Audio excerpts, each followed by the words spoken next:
Alıp götürdüler çok uzaklara. Söyleyin anama Söyleyin anama Doktor tabip dolaştım anne İlacı yoktur benim şu yaralara Üzülmesin anam, üzülmesin babam Ben gidiyorum anne şu uzaklara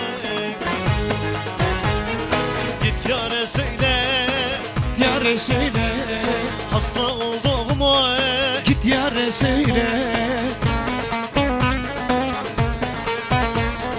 Git yâre söyle, git Yâre söyle hasta olduğumu Git yâre söyle Git yâre söyle, git yâre söyle Buradan gittiğimi Git yâre söyle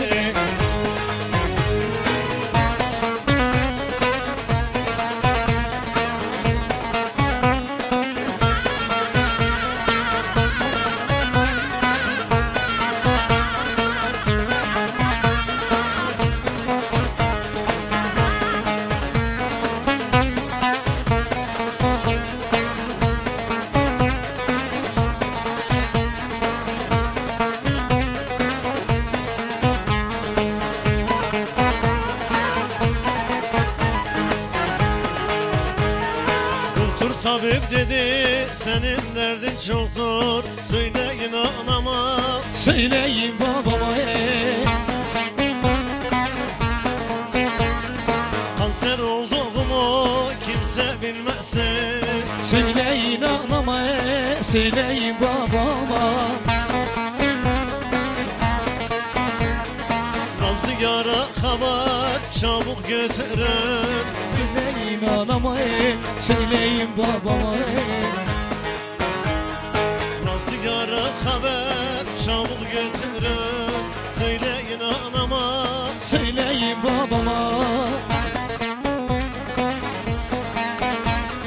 Ben ölüyorum anne ben ölüyorum bacı Gelsin baksın benim mezar taşıma Git yâre söyle Git yâre söyle benim öldüğümü Git ona söyle Git yâre söyle Git yâre söyle benim öldüğümü Git yâre söyle Git yâre söyle Git yâre söyle benim öldüğümü Git ona söyle Git yâre söyle Git yâre söyle